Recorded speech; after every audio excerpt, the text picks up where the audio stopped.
On peut décliner après, c'est les OGM, c'est les centrales nucléaires, c'est tout ce que vous voulez. Les OGM parce que on touche à la programmation de la vie, donc à Dieu, donc à la nature. Et ben, la nature, mais on l'emmerde la nature, vous voyez. Ce qui compte, c'est quand même que l'homme prenne conscience des dangers que sa pullulation fait courir à l'écosystème, à son propre écosystème, mais par des moyens scientifiques et non pas des moyens théologiques.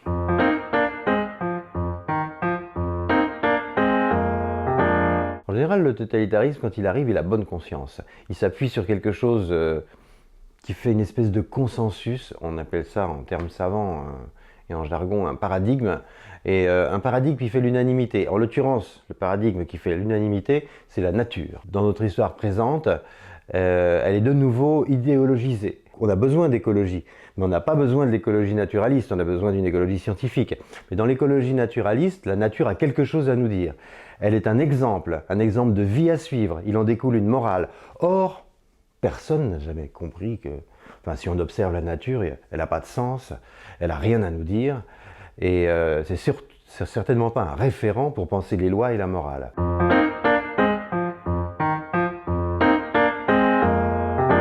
Ce dont ont souffert les femmes pendant des siècles, c'est d'être essentialisées parce qu'elles ont un rôle défini par la nature. Défini par la nature qui est d'enfanter, d'allaiter, d'élever les enfants, etc. Alors avec tout ce que ça entraîne, d'enfermement, dans un rôle social absolument ridicule et un statut à la fois idéalisé et très inférieur. Quand Elisabeth Badinter a fait son livre « Le conflit, la femme, la mère », à l'époque je dirigeais France Inter et je lui ai fait venir une journée entière. Et les premiers mails d'insultes que j'ai reçus le matin, parce qu'elle a fait la matinale, elle a fait plusieurs émissions, donc sitôt la matinale passée, premier mail que je reçois, à l'époque c'est de Cécile Duflot, qui était folle de rage contre Elisabeth Badinter, parce que Elisabeth mettait en question l'allaitement, disait vous n'êtes pas obligé d'allaiter, si vous allaitez ou vous allaitez pas, mais c'est pas, faites comme vous voulez. Et puis les couches culottes jetables. Le paradigme nature est revenu se heurter de plein fouet là, ce matin-là, au discours féministe, à mon avis moderne, qui a acquis tellement de choses, d'ailleurs la réappropriation de leur corps par les femmes, c'est un événement historique et anthropologique majeur. Le droit à l'avortement et à la contraception, c'est 90% du problème. Le reste suivra avec d'autres combats pour les salaires, etc. Mais ça, c'est décisif. Et c'est pas Sandrine Rousseau qui l'a gagné, ça. Hein.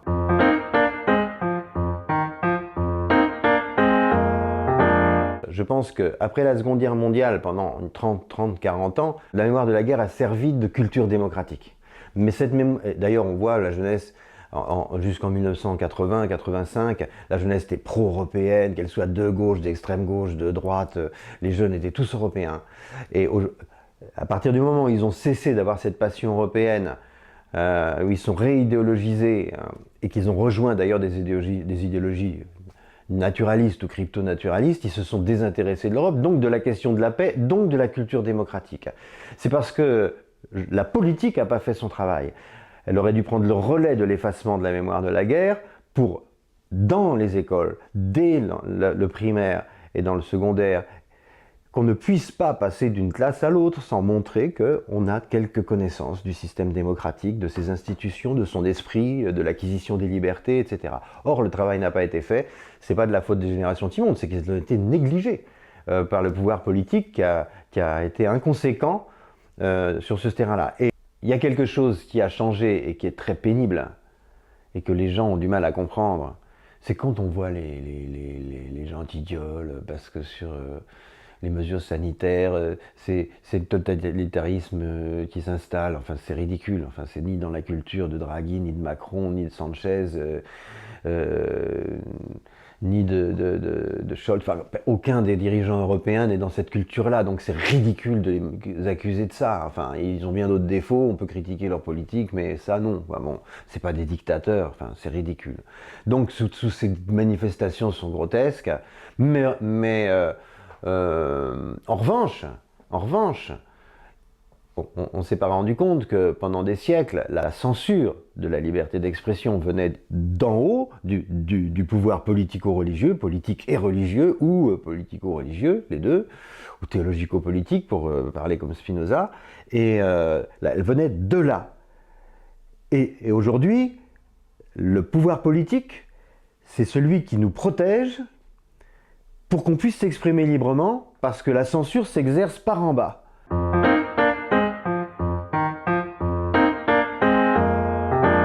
Il y a quelque chose qui travaille tout le temps, tout le temps, dans cette civilisation, dans cette culture en tous les cas, c'est la question de l'autre, de la réalité de l'autre, la réalité sensible de l'autre. Et qu'est-ce que je fais? Quelle est la règle de droit qui doit me rappeler sans cesse que l'autre est un être réel et susceptible de joie et de grande souffrance aussi, et que je dois respecter ça pour que ce ne soit pas la guerre de tous contre tous. C'est une réflexion qui parcourt sans arrêt, qu'on trouve au Moyen-Âge, qu'on trouve chez les grands penseurs politiques du XVIe siècle, qu'on trouve chez Molière, qu'on trouve, voilà, bon, chez Shakespeare évidemment, tout Montaigne, c'est ça. Les chrétiens aussi se posent cette question, les juifs se posent cette question. Donc, faire apparaître la réalité de l'autre, c'est un souci constant. Et c'est ce qui a abouti, en gros, quand même, aux institutions démocratiques. Mais, pour la première fois dans notre histoire, il y a un outil industriel hallucinant, planétaire, auquel 4 milliards de personnes adhèrent, peut-être plus maintenant, c'est les réseaux sociaux.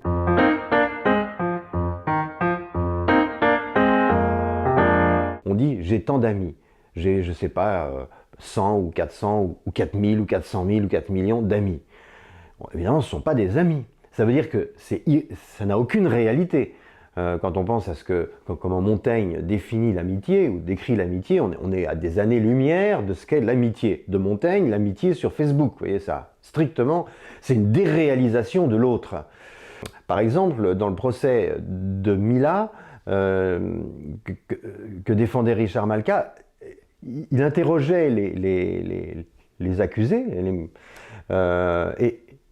et ces jeunes gens qui avaient menacé de mort, de viol, de décapitation, de tout ce qu'on veut, Mila, arrivait à la barre et disait je savais pas que c'était grave, Et je suis sûr qu'ils sont sincères, ils savent pas que c'est grave. Il y a deux écrans entre une personne et l'autre. C'est parfaitement adapté aux terroristes qui s'en servent. On l'a vu dans l'assassinat de Samuel Paty, mais dans bien d'autres affaires, évidemment, même si ce n'est pas des réseaux sociaux accessibles aux tout venants, mais qu'il faut craquer parce que c'est sur le dark. Mais ça marche très très bien, et ça va très bien avec, parce que un terroriste qui balaye une rafale de mitraillette d'une terrasse de café, il balaye pas des gens, c'est des êtres abstraits qui tuent.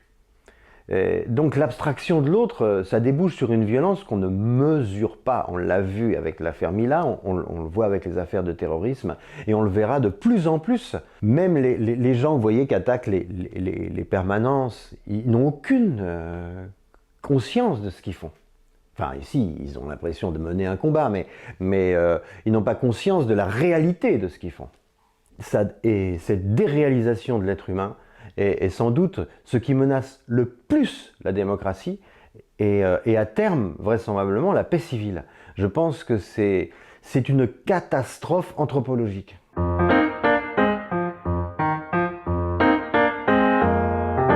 La La démocratie, c'est un système de représentation. Ceux qui veulent le référendum d'initiative populaire ou comme Taubira se faire élire avec 0,2% de la population, c'est très numérique comme réflexion. C'est-à-dire délirant. D'un point de vue démocratique, c'est délirant, vraiment. Un député, il n'est pas que député, il est représentant du peuple français. Mais vraiment, c'est-à-dire que c'est une fiction à laquelle on est sommé de croire si on veut vivre dans nos libertés démocratiques. On a une culture de la défiance qui s'est répandue. Et en réalité, c'est une culture très antidémocratique qui refuse toute représentation parce que précisément, la représentation des autres, de la réalité des autres, n'est plus acceptée. Mais si on n'accepte plus la représentation de la réalité des autres, ça va mal se terminer, hein, cette histoire. Donc, une fois de plus, on est toujours dans la déréalisation. S'ils savaient ce que représente un député, qu'il soit bon, qu'il soit mauvais, qu'il soit critiquable ou pas, n'est pas la question. On ne l'attaque pas. On ne l'attaque pas de cette façon-là. Enfin, un député ou un maire, on a besoin de ces gens, même si certains sont détestables, d'autres sont admirables. Qu'importe, c'est un principe.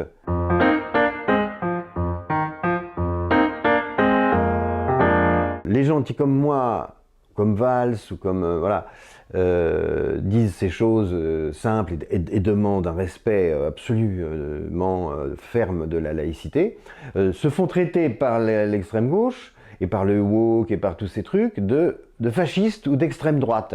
C'est hallucinant de traiter tout le monde de fasciste pour clore le dialogue. Enfin, pour qui ils se prennent? Ils sont 3%.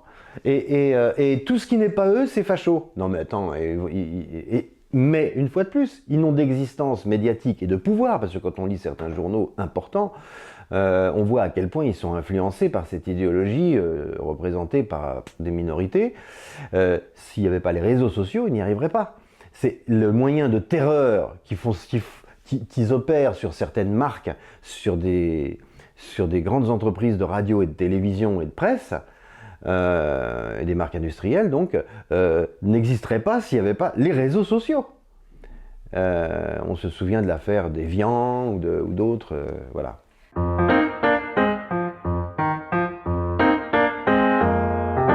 Si tous les médias, je dis bien tous les médias, avaient réagi, journaux, radio, télé, tout le monde confondu, en disant « ça, non, on est M6, nous sommes M6 ». Qu'est-ce que vous voulez qu'au bout d'un certain temps fassent les islamistes? Rien, ils ne peuvent plus rien faire. Il y a un combat culturel qui va se gagner aussi. La Radio France a fait un communiqué, de solidarité avec l'équipe d'M6. Il y a 15 ans, il ne l'aurait pas fait. Hein. Enfin, moi, je le sais parce que c'était moi qui étais sur la sellette à ce moment-là. Donc, en 2006-2007, j'ai pas eu droit à un communiqué. Hein. Bon, voilà. Donc les choses ont changé. On a quand même gagné du terrain. Néanmoins, vous voyez, bon, il y a certains grands journaux ont mis 9 jours pour parler du problème que rencontre l'équipe d'M6 et le Témoin. Mais c'est beaucoup. Mais enfin, c'est mieux que 10 ans. Nous, il a fallu 10-15 ans, plus la mort de la moitié de l'équipe, etc. Donc c'est long quand même. Hein. Ça commence à être grotesque et ça commence presque à être obscène, cet aveuglement débile qui fait la fortune de Zemmour. Ça, par contre, Zemmour, c'est d'extrême droite. Mais la gauche, en est bien la coucheuse de ce Zemmour-là. Son silence a fait naître le bruit Zemmour. Et ça, on le paye. On n'est jamais plus malin que la réalité. Il faut juste s'y confronter en oubliant un peu le jugement, la morale, etc. dans un premier temps, apprendre à cultiver un moment de neutralité quand on est affecté par la réalité. C'est tout. Avoir un peu d'honnêteté dans les écoles de journalisme. Si on ne sait pas faire ça, on devrait ne pas passer dans la classe supérieure.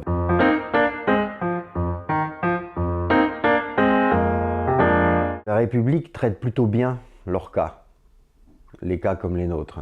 C'est même, elle est soucieuse vraiment. J'ai été moi-même étonné. Hein. Ça fait 15 ans parce que je suis sous protection. J'ai pas été lâché, quoi. c'est plutôt réconfortant. Hein. Et voilà, j'ai trouvé qu'il y avait des services de qualité. Enfin, ce service public de la protection des personnalités était un service plutôt de qualité, avec un souci que la vie continue le plus normalement possible, autant qu'il est possible. Après, ils ont fait leur travail. Alors, je sais que ça va pas les consoler, mais ils vont, enfin, ils vont avoir le côté positif, c'est qu'ils vont avoir des sympathies formidables de gens que j'aime beaucoup, dont je trouve et c'est toujours bien d'avoir des nouveaux amis de qualité. C'est le côté positif. Le côté négatif, il y en a. Bon, pour aller acheter le pain, tout ça, bon, des fois, ça peut être compliqué. Mais il y a d'autres. Enfin, ils ont fait quelque chose qui rend service à tout le monde.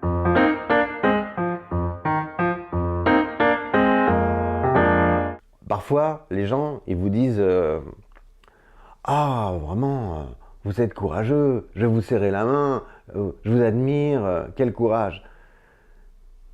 On fait, en général, on fait ce qu'on ne peut pas faire autrement de faire. C'est pas vraiment un courage, c'est une pente qu'on suit, et qui nous donne du plaisir.